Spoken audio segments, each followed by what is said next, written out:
Le ciel est un peu plombé au-dessus du Semmering Pass, le col de Semmering, un col qui sépare le parti de l'Autriche, la Styrie et la Basse-Autriche. Voilà pour la géographie. Semmering, pas très loin de Vienne, avec la star de cette discipline, Viktoria Rebensburg, qui reste sur une victoire à Auray.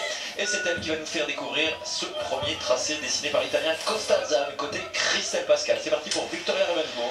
Bonjour Bruno, bonjour à tous. C'est parti pour Rebensburg. Effectivement, un tracé sur les premières portes très lent. Il va falloir se mettre en route tout de suite. On voit même là, la piste, elle remonte. Donc ce sont vraiment des conditions où on en revient toujours à ce nouveau matériel où il va falloir vraiment emmener de la vitesse pour arriver à tailler des courbes dès le début. Et on met de la vitesse. Et oui, parce qu'on le voit là, elle n'a pas beaucoup de vitesse. Piste intéressante, assez particulière, il n'y a pas beaucoup de dénivellation, 325 mètres je crois de dénivelé. Et oula, regardez, quand même une grosse faute pour Rebensburg. Oui, il n'y a pas de vitesse, il faut tourner rapidement, il faut tourner court. Et c'est vrai qu'on a toujours du mal à faire virer ces skis de géants qui sont plus difficiles, un peu moins taillés, on le rappelle.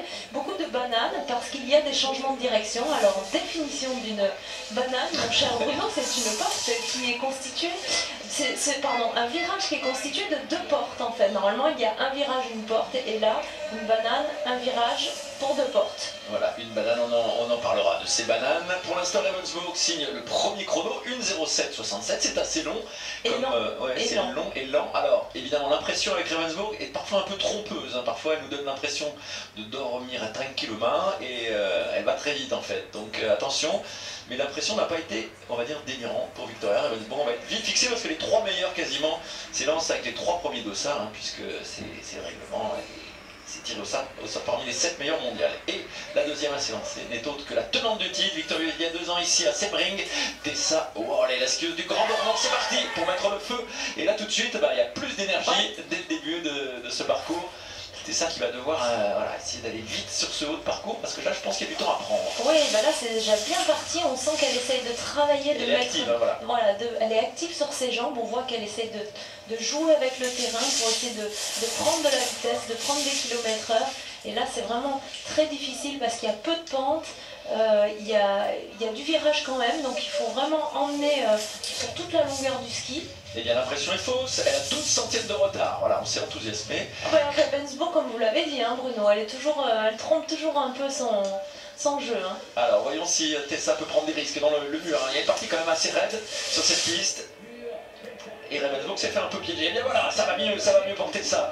Allez, cette activité qui paye quand même pour la Française, qui avait signé le meilleur temps il y a 2 ans, lorsqu'elle avait remporté ce géant de Semmering. Elle avait gagné la première manche, Tessa. C'est bien, là, elle travaille vraiment au-dessus de la porte. Elle travaille de manière très ronde pour ne pas se faire avoir comme l'a été Viktoria. Et oui, elle va faire mieux, nettement mieux même. 69 centièmes. Super. Ça, c'est dans la poche. Donc là.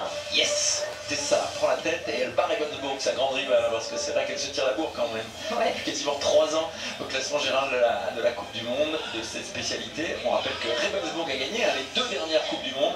Cette année, c'est Tina Mazet qui est la grande favorite avec 4 victoires, 4 victoires dans les 4 premières courses, battue à Auray.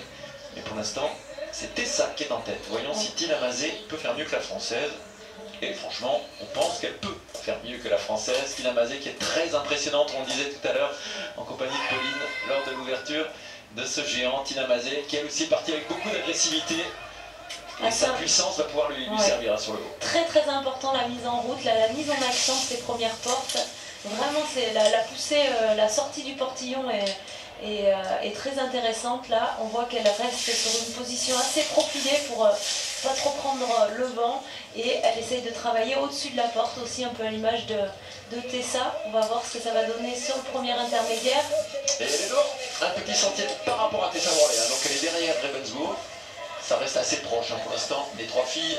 Et c'est dans le mur, dans cette partie plus technique, où il y a beaucoup de variations vraiment de dénivellation que va se faire la différence. Elle prend pas mal de risques là au niveau des trajectoires, elle est assez courte en entrée et du coup elle tourne un petit peu moins rond, elle a moins d'activité sur cette partie intermédiaire que Tessa Worley qui nous a fait une belle démonstration de comment travailler la courbe sur toute sa longueur, bien ronde, en écrasant bien la languette des chaussures. Mais attention, le physique peut faire la différence dans les dernières portes, ça va être serré quand même entre Tina Mazet et Tessa Worley. C'est une bonne manche également pour la Slovène qui est deuxième à 34 centièmes de la Française. Tina Mazet est battue, elle aussi, par Tessa.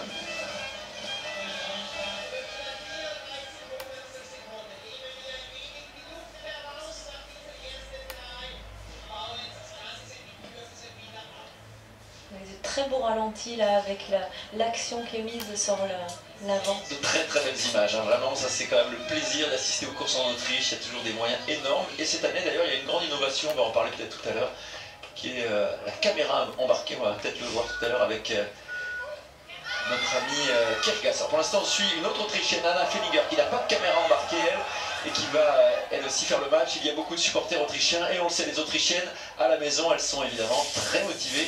Attention à Anna qui fait un très bon début. Oui, qui était en position de recherche de vitesse sur toute la première partie, alors attention de quand même garder de l'activité au niveau des jambes.